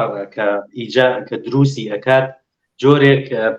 ینی پەرەدان بە زمانی فارسیش هەیە ینی جۆرێک ڕێکلامەکان بە زمانی فارسی ئەکرێت بە نازانم چنێکیش سەرنجدان دابێ بۆ بابەتە کە ئەوەیش خەریکە زیادە لە حەد و جاروبار زۆر مبتەزەلیش ئەبێت کە بە زمانی فارسی و ینی ڕێکلامەکرێت بۆ شتانە کە لەوێ مەبەستم ئەوەیە کە ئەوەیش ینی جۆرێک هەڕەژەیە بەڵام بەرحاڵ پێم وایە بچینە سەر ینی پەیوەندی هەیە بۆ بابەتەوە باسی ینی پرسیارەکەمەوێ لە دکتۆر پێروزی بکەم لە ڕاستیە ئایا زمانی کوردی ئەکرێ ستانداردیزەوە بکرێت ئایا ئەم باسە چەندین ساڵە هەیە کە بڵێ بێ زمانی کوردی ستانداردەوە بکرێت چەندێک ینی پێت وایە لە بەرچاوگرتنی ئەو ئاڵ و گۆڕە لە کۆنسپت و مەفهومی زمانی کوردی ئەو چەند ساڵە دەسەڵات هەموو ئەو شتانە باشوور ڕۆژاوا ئەوە هەوڵانەکە هێزە سیاسیەکان داویانە ئەزمونێک کە لە باشوور هەیە بەرحاڵ نازانم خۆت چۆن بیرەکەیتۆ بەبەستمەوەی ئایا ئەکرێت ستاندارد بکرێت و زمانی کوردی ئەمە تا چەندێک پرسیارێکی ئەسڵەن دروستە بەڵێ ئەرز بێت کە دەکرێت یەک پرسیارە ئایا دەبێت بکرێت پرسیاری دیکەیە لەبەر ئەزمموی زوانەکانی تر لە دنیا وەکو فەرانسی یان ئەرز بێت شتێکی مەسن بەناوی دۆش لە ئەڵمانە ناسین یان ئەرز بێت تەنانەت زوانی فارسی لە ئێرانیش ئێمە توانین پەیوەندی لە نێوان هێزی سیاسی بە تایبەتی و زوان بۆ بە ستانداردکردن ببینین واتە زۆربەی زوانەکان یان ئەتوانین بڵێن زوان بە ئام توانای ستانداردبوونی هەیە ئەگەر دەسەڵات و بارنامەڕێزی و ئەرزبێ کات و ئەوانەی لە پشتەوە ببێت بەڵام ئایا دەبێ ئەم کارە بکە یانە لێرە ئیتر بیرۆکەکان جیاوازن من بەخۆم لەم وایە کە دەستێوەردان لە پێیواژۆی گۆڕینی زمانەکان یان گەشەکردنی زمانەکان خەسارگەیاندن بە زمانەکان یان بە شێوەزارەکان بەڵام لەو بەریشەوە تابعەن نەزمی ئێستای جەهانی نەزمێکە کە لە واقعدا دەوڵەتنەتەوەی پێکەناوە دەوڵەتنەتەوەکان ئابووری خاصی خۆیان هەیە کە یەکێکیشی ئابووری زوانە و هێزێکیشەچی لە پشتی یەکێک لە دیالکتەکان یان یەکێک لە بەرایەتیەکان دادەنیشێتەوە کاتە باڵەدەست بە ئەوانی تر مەسەڵەن لە وڵاتی وەکو ئەمریکا کە ئێمە زوانی فەرمیمان نییە بەڵام دەزانین لەوێ ئینگلیزی ئابووری گەورەتری هەیە ئەگەر چی ئەڵمانی و ئەسپانیەوانش حضوریان هەیە بەڵام دەستگا فەرمیەکان خەریکن هەموو بە ئینگلیزی ئەنووسن قساکان لە هەمان کات باقی زوانەکان دەستڕەسی بەرابەریان هەیە و ئەتوانن بۆ خۆیان پلاندا بنن بۆ بە ستانداردکردنی خۆیان ئەگەر توانیان هەبێت لە زوانی کوردی زۆر کەس پێیان خۆشە کە ئەم ڕوتە کە بۆ هەندێک لە زوانەکانی تر وەکو بۆ فەرانسی مەسەڵەن و فۆرمێک لە پاریس بوو و ئیتر سەپا بەسەر هەمووی فەرانسەوە یان بۆ ئاڵمانی کە ماباقی دیالکتەکانی وەلادانە و ئەو فۆرمەکە ئێستا هەیە مەسەڵەن پلات دۆش لەگەڵ هۆخ دۆش ئەم دوانەی تر وەکو بەشە گرنگەکان بەجێماون ئێمەش هەر هەمان کار بکەین ئەنێ هەندێک کەس ئەم بیرۆکیانە هەیە کە زمانی کوردیش دەبێ ئەم کارە بکەن بۆ ئەوەی کە بتوانێت خۆی وەکو سەنگەرێکی یەکدەستی بەهێز ڕوبەڕووی ئەویدیەکان بناسێنێت و زوانەکەی بپارێت ئەمە ڕەخنەشی لەسەرە زۆر کەس ئەڵێن ئەم کارە بە دەستێوەردانی ساختە ناکرێت دەبێ ئیجازە بێت کە خودی زوان خۆی لە ناودڵی خۆی لە داینامیکێک نزیکبوونەوە لە هێز لە پەروەردە لە ئەوەی کە پشتیوانی گشتی خۆی یەکێکیان هەڵبژێرێ یان چەندانەیەکیان مەسەڵەکو جووت ستانداردێکی ئێستا حضوری هەیە واقعیتەوە کە من خۆم بە شخصا نەک لەگەڵ بە ستانداردکردنی زمانی کوردی بەڵکو سەرەتا بە ستانداردکردنی نووسینی کوردی باوەڕم هەیە ئەوە یەکێک دوو بە ئەوەی کە زمان یا لەواقعدا شێوەزارە کوردیەکان دەستڕەسی بەرابەریان بە پەروەردە هەبێت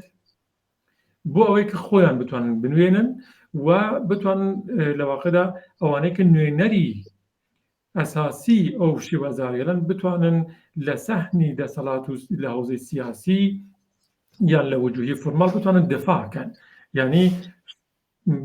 لە پایەوە وەکو یەک بن، بەڵام تەبعەن هیچ کەم وەکو یەک نین. وەک نمونە ئێستا بەرهەمی کوردی بە شێوەزاری کوردی ناوەڕاست زۆر زۆرترە لە کوردی خوار و یان لە هەورامی، یان ئەرز بێت جەماوەری کوردی باکووری زۆر زۆرترە تاکو جەماوەری کوردی ناوەڕاست. ئەمانە تەبعەن کارێکمان پێ ئەکەن کە ئێمە نەتوانین، یعنی ئەگەر قراریش بێ بتوانین کە دەست بووین بۆیەکی یەکێکیان هەڵبژێرین ئستانداردی بکەین و بیکەینە زوانی فەرمی، زوانی پەروەردە، جۆرێک لە هێزێکی بەرامبەر لە مابەخی شێوەزارەکان دروستکەین و ئەوانە بەرەو ئەوە لەواقعدا گوشاری بخێنە سەریان کە لێمان دوور ببنەوە و ببن بە هێزی بەرامبەر. ئێستا کە هیچیش نەبووە ئەوە زۆر کوتیەکەن. ئێستا کە هیچ نەبووە، ئێستا وەردە دەسەڵاتێکی سیاسیمان هەیە و کوردی ناوەندی لە هەرێم وەکو پەروەردە هەزوری هەیە، ئەبینین جەماعاتێک لە بەشگەلێک لە کۆمەڵگای کوردی خۆیان لە کۆمەڵگای کوردی کۆمپلێت و دەردادەنێن لە ڕووی شوناسیەوە و ئەڵێن ئێمە لە ئێوە نین. ئەمە هەر مەحسوولی هەمان لە واقعدا کێشەی هۆڵ بۆ بە ئەستانداردکردنی زمانی کوردی لە هەرێک بەشەکان.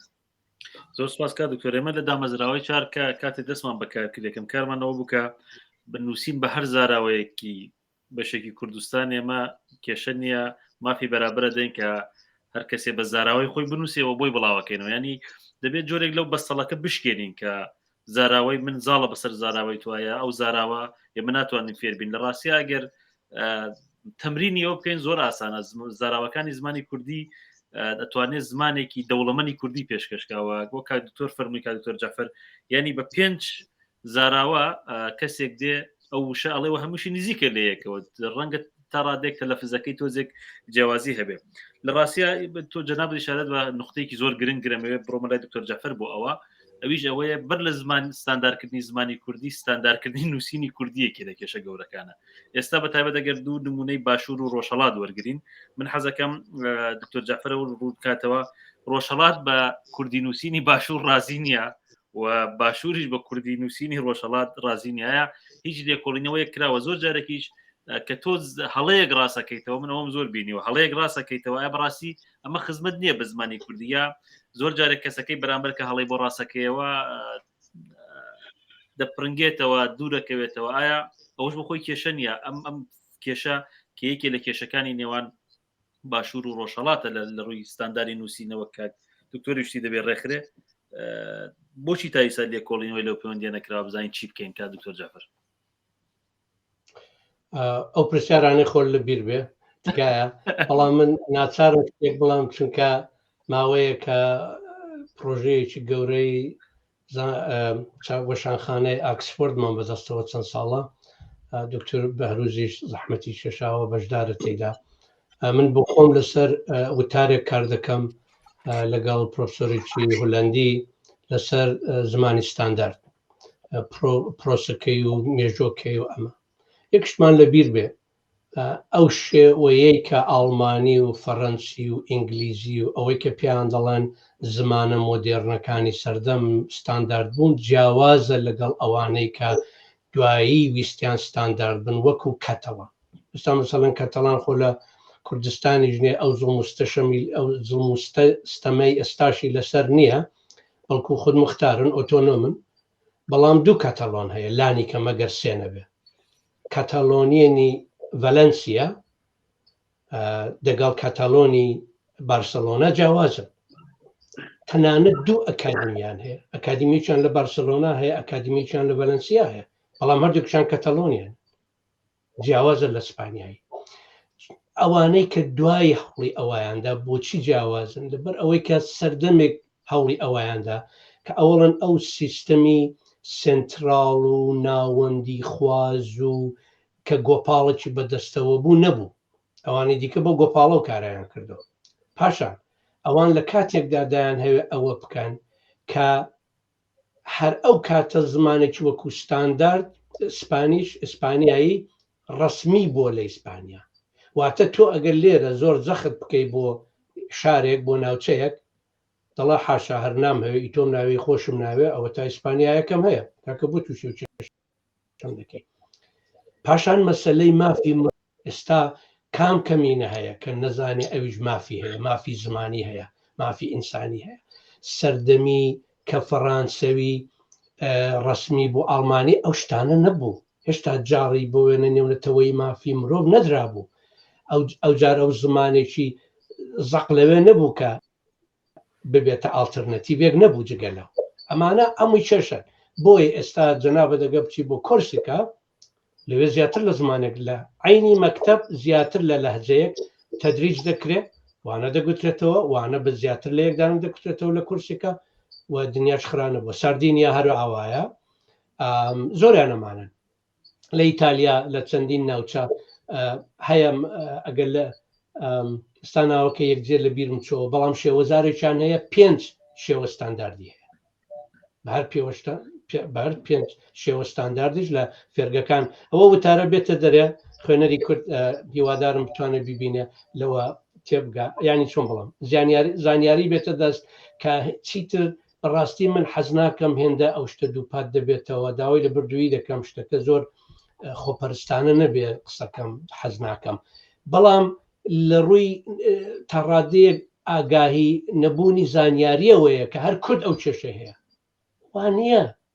وانە هەر کورد ئەو کێشەی نییە هەموو ئەو نەتەوە ژێردەست و کەمینە کراوانەی کە دوای کە لە چرخی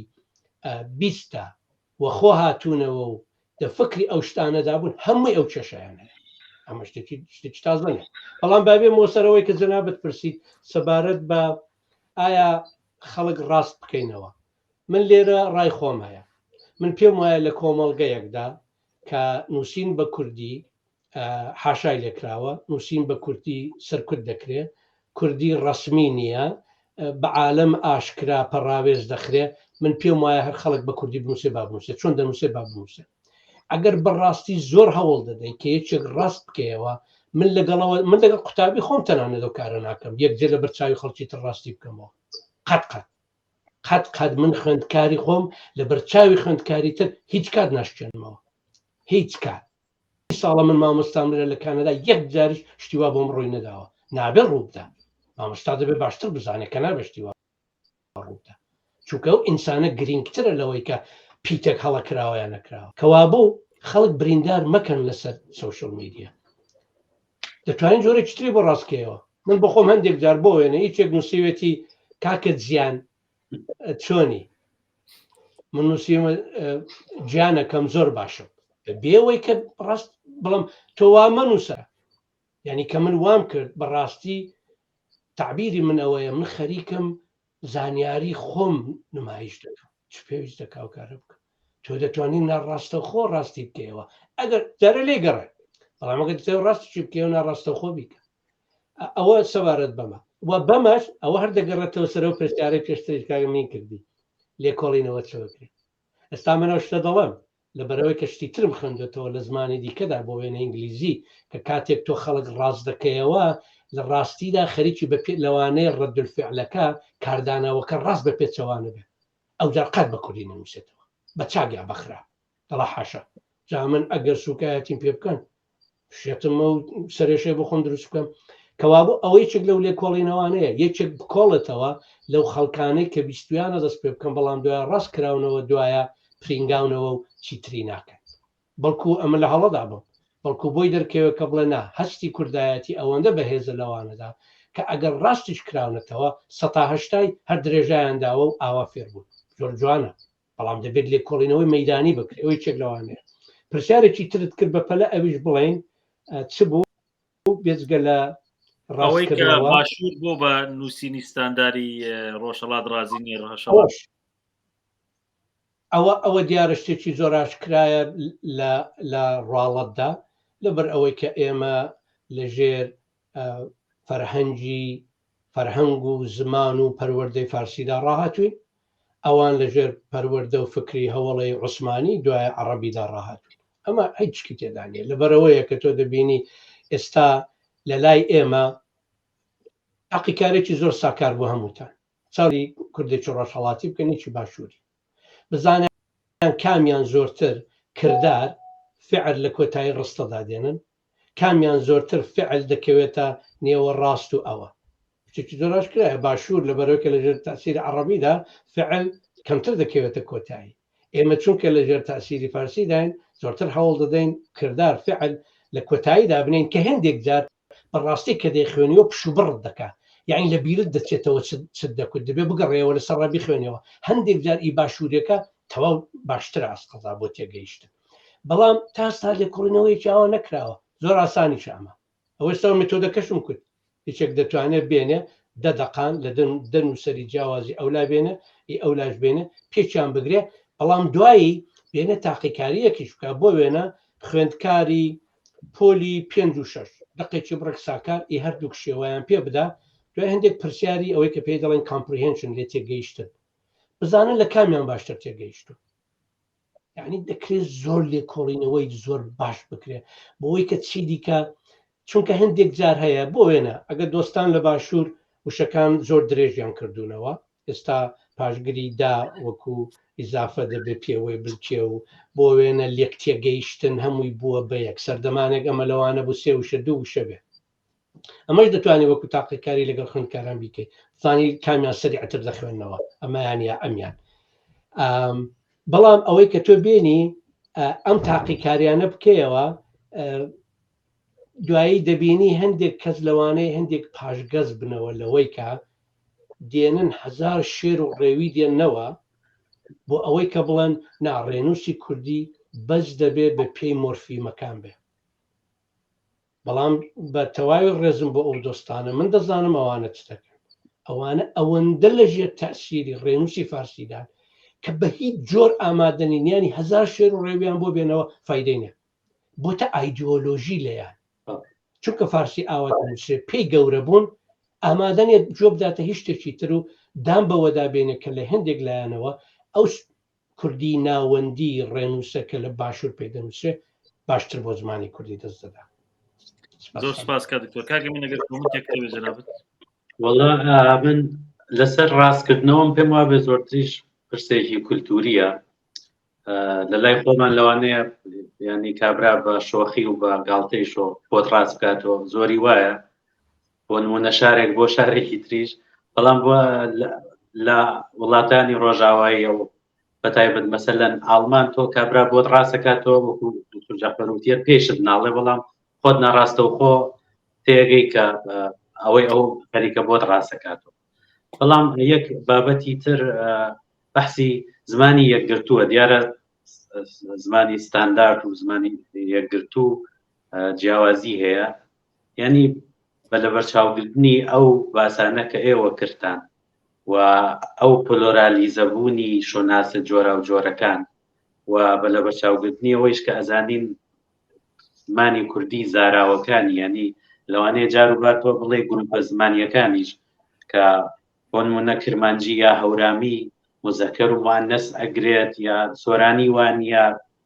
مەبەستمەوەیە ئایا چەندێک خۆشببینی ئەتوانێت ببێت یا ئەو هەوڵی زمانی یەکگرتووە ئەتوانێت وەهمێک بێت ئەگەر ئەم ڕەوتە خەتیە کە وڵاتانی تر کردویانەتە بەر ئێستا ئەو سەردەمە نەما و دیارە ئێمە ناتوانین ئەوە بکەین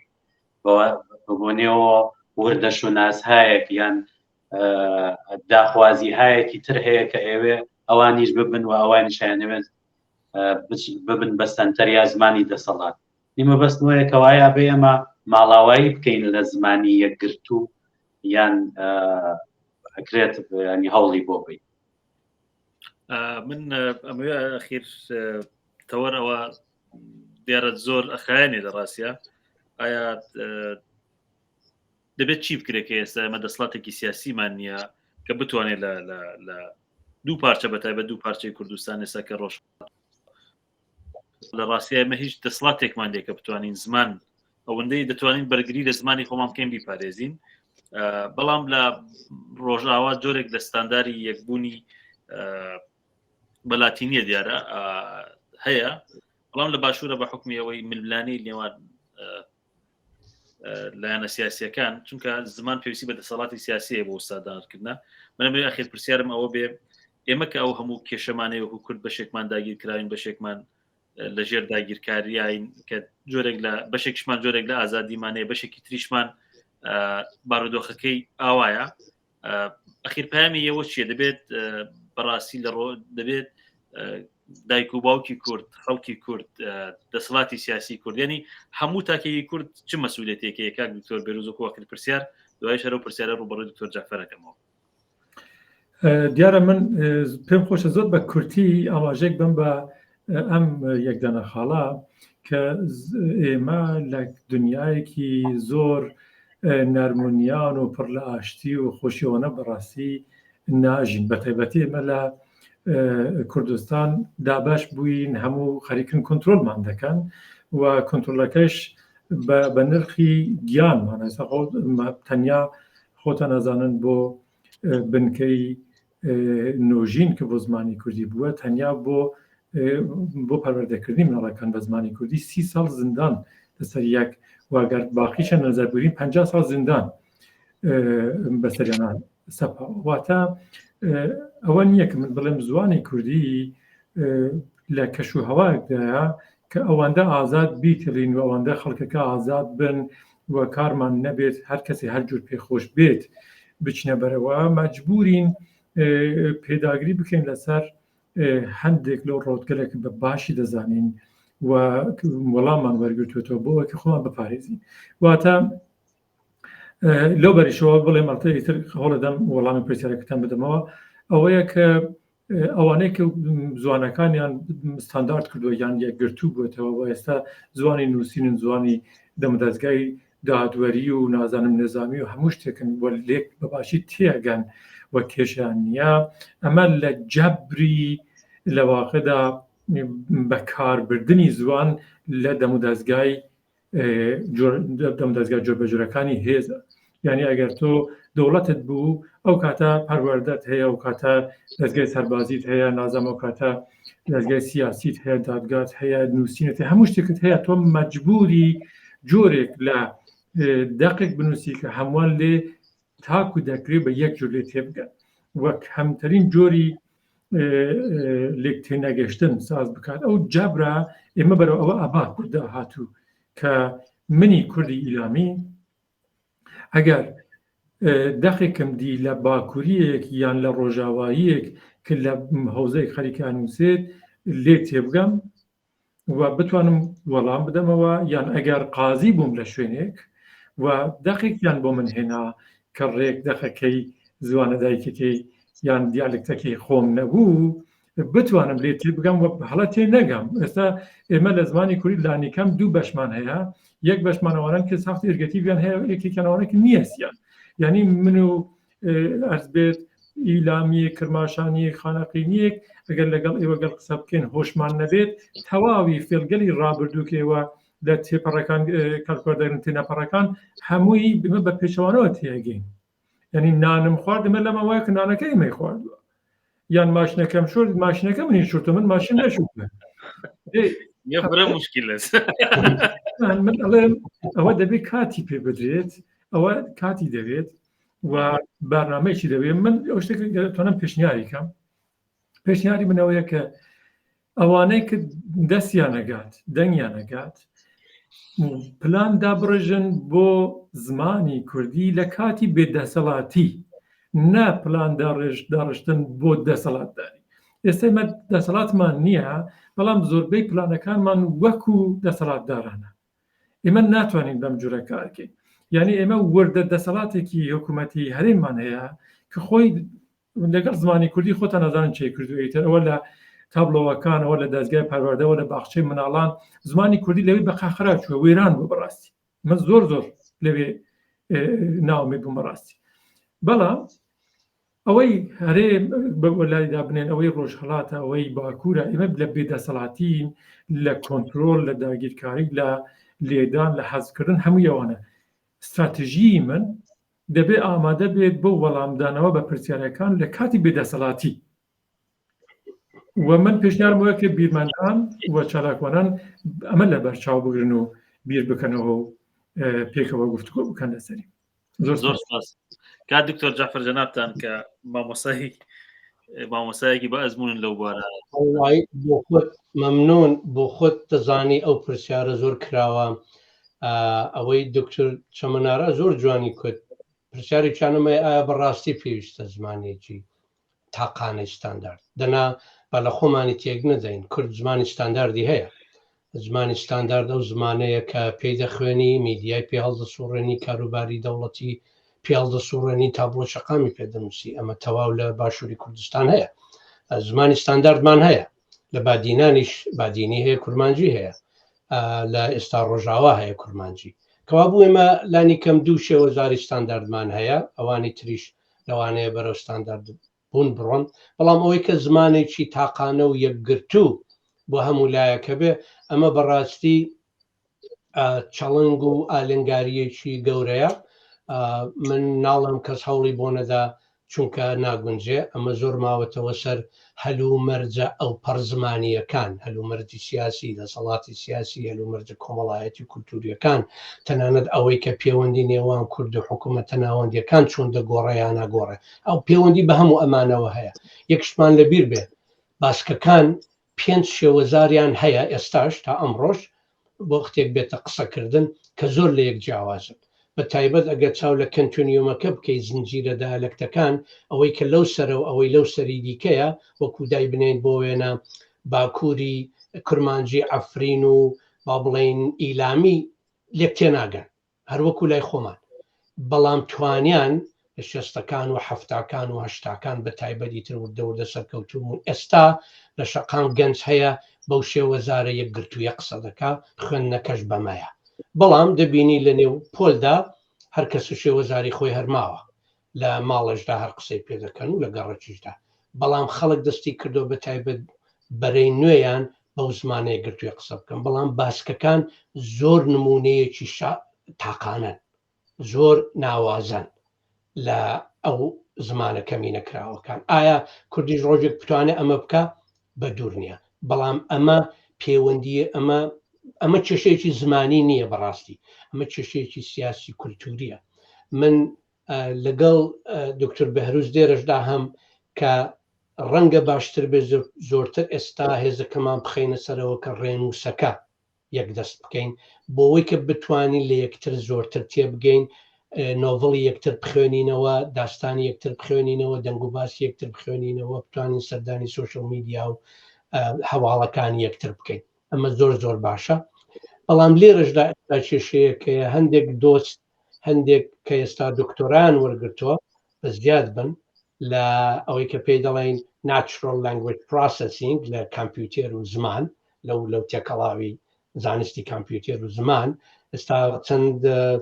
چەند دەیان دکتۆرمان لە پەیدا بووە خەریکن کار دەکات بۆ وێنە لەگەڵ هەندێک لەمانە کە قسەم کردووە ئەمانە دەڵێن خۆزگا کوردی هەموو بە لاتین وشرابە بۆ خۆی کێشەیەکە لەوانەیە دکتۆر بەهروز لێرەدا لەگەڵم نەبێ بەڵام بە هەر حاڵ ئەمە دەبێت ئەو باسانە بکرێن بگەڕێمەوە سەرەوە پرسیارەکەی هاگەمین ئەوەش یەکێک لە لێکۆڵینەوەکانە ئایا بەڕاستی چونکە زۆر باس و قسەکراوە کامیان باشتر دەگونجێ لەگەڵ زمانی کوردی هەموو ڕێنووسێک لەگەڵ هەموو زمانێک دەگونجێت ئەمە شتێکی قەراردادیە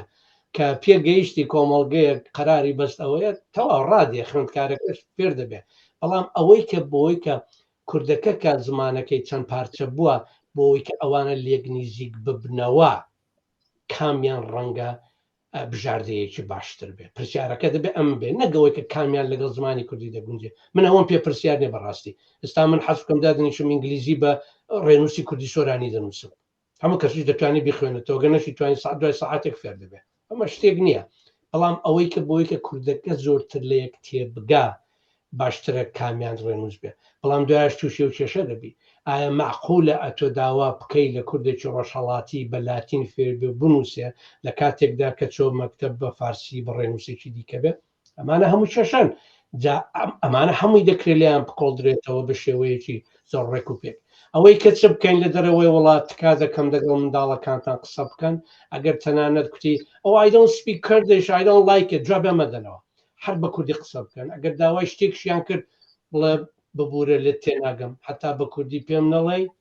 نازانم هەر کەسە قسەش دەکات لە تێناگەم زۆر داوای لە بردوویی دەکەم لە منداڵیەوە کەوا لێ کرد فێر دەبێ زۆر بۆی ئاساییە ئینگلیزیش قسە دەکا، فەڕەنسیش قسە دەکا، ئەڵمانیش دەکا، کوردیش قسە دەکا، فارسیەکەش قسە دەکا. ئەگەر لە لای باکوور بێت تورکیەکەش فێر دەبێ، هیچ مەسەلە نییە. با زمانی دایکی زگماکی خۆی فێر بێ، دە زمانی تریش فێر بێ. پێیان بڵێ ئەو داستانانەی کە دەیهێنەوە کتێبی کوردیتان لە ماڵەوە نییە، کتێبێکی ئەڵمانی منداڵان هەڵدەگرن، ئێوە بە کوردی بۆی بخوێنەوە. حەز دەکا بۆ چاو لە ئەڵمانەکە بکە، قەیناکە باو چاوی لێ بکە، تۆ بە کوردی بخوێنەوە. یعنی زۆر ڕێگا هەیە. ئێستا شوێنێکەیە لەنگوێج لیزرد، دوای دۆستان پیان خۆش بوو دەتوان داینێن لەسەر سەفحەکە کە کتێبی هەیە هەم بە کوردی هەم بە ئینگلیزیە. عینی کتێبەکە نیوەی بە کوردیە نیوەی بە ئینگلیزیە. هەندێک لە داستانەکان دێڕێک بە ئینگلیزیە دێڕێک بە کوردیە. ئەمە مەسەلەن نزیکەی 20 کتێبان هەیە، دەتوانەمانە داوا بکەن بۆ منداڵەکان. یعنی زۆر شت هەیە. بۆ کوردی ڕۆژهەڵاتیش من داوایەکی برایانە و بچووکم لە هەموو دۆستان هەیە، بەر لەوەی کە چاوەڕوان بن منداڵەکەتان بتوانێت بە کوردی بخوێنێ و بنووسێتەوە بۆ خۆشتان فێر بن. چونکە ئێستا شەندێک دۆستان هەیە جێگای گلەی نییە، پیان نەخوێندراوە، نەیان کردووە، بەڵام ئێستاش ناخوێنەوە و نانووسن بە کوردی. دوایش گلەی لە منداڵەکەی خۆیان دەکەن کە ئەگەر کوتت بۆ دیارنێ نەهاتەوە بۆ پۆل دڵە وەڵاهی حەز ناکات چ بکەم، دەزانێت تۆ نازانی بۆ خۆت دەی چۆن حەز بکە. من ئەگەر ڕێگام بدەی یا ئێستا دەرفەتم پێ بدە یان لە کۆتاییدا بە یەک دوو کۆپڵی مامۆستا هەیە من پێم خۆشە ئەوڕۆ کۆتایی پێ بێن. زۆر سپاس کاگە من قسەی جەنابەت قسەیەکم نییە بەس هەرەو ناو قسەیەکی شێرکۆ بێکەس هەیە وەکو دوایم قساڵم کە زمان گەورەترین پێوەرە بۆ داکەوتن و بۆ سەرکەوتنی هەر نەتەوەیەک. زۆر سپاس. زاراوەی کەڵهوڕی بەخێرپەیامی خۆ لە دەقەیەکا بگەین ینی پێیان چاوە من شێرێکی یەنەیەک دوبێتیک لە پارتۆ پێشکەشەکەم ئەوڵ بەڵام پێشنیارەکەم بابە بزانن کۆمەڵگای ئێنێ جەهان وای لێ هاتووە ئاگاهی ئەدەن بە خەڵک بۆەوەی کە نەخۆش نەکەون بۆەوەی کە یان واکسینەیان دەکەن. ئێمە چۆن مناڵەکانمان واکسینەکەن یان کۆمەڵگامان یەکێکی ئەوەیە کە بڵین خراپەکە چییە؟ خراپەکە بۆ ئێمە یەکی لە گرنگترینەکانی ئێستا ئاسیمیلاسیۆنە. من بەم وەکو پێشنیارێک بۆ میدیای کوردی بۆ دەسەڵاتی کوردی هەندێک بەڕەمە دادەنێم وە جۆرەکانی ئاسیمیلە بوون باس دەکەم کە مەسەڵەن کاتێک چەمەنەرا خەریکە ێژی بەیجۆ بزانم کە ئایا پەیوەندی هەیە بە ئاسیمیلاسیۆنەوە یان نە، یان ئەگەر ئێژین فڕۆکەخانەی هەولێری نێونەتەوەیی ئایا ئەمە پەیوەندی هەیە یان نە، یان لە زۆر شوێنەوە و لە بوارگەلی جۆر بە جۆرەوە. بەرحاڵ پێشنیاری منەوەیە کە لەسەر ئاسیمیلاسیۆن و ئاگاییدان لەسەر ئاسیمیلاسیۆن قسە بکەین بارەمەی زۆرتردا بنێن. ئەم یەکدانەی کۆپلەش پێشکەشەکەم لە هی پارتۆی خۆشەویستە کاڵێت مکر ماشانی و چ کوردبانە لە یەک دووریم و دووری دەردەمانە ملە بان پەڕا و تۆ ئاربابا ڕێ یەک ئاوگری واکەیم شەوانە. زۆر سپاسەکە. زۆر سپاس کاک کاک دکتۆر جعفەر جەنابەت دەخیر کۆپڵە شعرت کە پێت خۆش و بیڵەی فەرموو. مامۆستا هەیە منە بەهەشتە کوردەواڕی من بەهەشتە فریشتەم من فریشتێکی پەڕیوە بە جوانی تۆ دەژیم لەم دوور وڵاتە وەرە لێم مەبڕ ئەو تەنیا بژیوە بەڵێ تۆ چیژی نازداری لە باری منیش پیرێکی زۆرهان و دزێوم بەڵام شیرینترە لەو شەکرە لێوە وشەی کوردی کە هەڵدەڕژێ لە لێوە. زەمت خۆش مامۆستاگیان زۆر زۆر سپاس بۆ جەنابت و بۆ کاک دکتۆر بێهروس بۆ کاگەمینیش باسێکی زۆر تێر و تەسەلمان پێشکەش کرد. سپاس بۆ شاعیرەکان هەردوو کۆپڵە شاعیرەکەی جەنابت و کاک دکتۆر بێهروزیش بۆ هیوایی کە منداڵی کورد مەجبور نەبێت لە داهاتوە یعنی بە زمانی بێگانە و بە زمانێک کە فەرزەکرێ بەسەریا بخوێنێ هەستێکی زۆر ناخۆشە کە منداڵ بە زمانی دایکی لێ بێ بەش بکرێ و بزانێ ئەو زمانەی کە خوێنێ بە زۆر بەسەری ئاسەبێ. بۆ هیوایە هەموو منداڵێکی کورد پرۆژێک دەسڵاتێکی سیاسی هەبێ لەو دوو بەشەی کوردستانە بە تایبەت ڕۆژهەڵات و باکوور کە بە زمانی کوردی شیرینی کوردی بخوێنن جا هەر زاراوەیەک بێ بەڕاستی بە زمانی خۆیان بخوێنن و هەر لێرەوە وێرای سوپاس بۆ ئێوە بەناوی دامەزراوەی چارێکەوە جارێکی تر پیرۆزبایی لە خەڵکی کوردستان و لە چالاگوانانی ئەو بوارەکەین و ڕێز و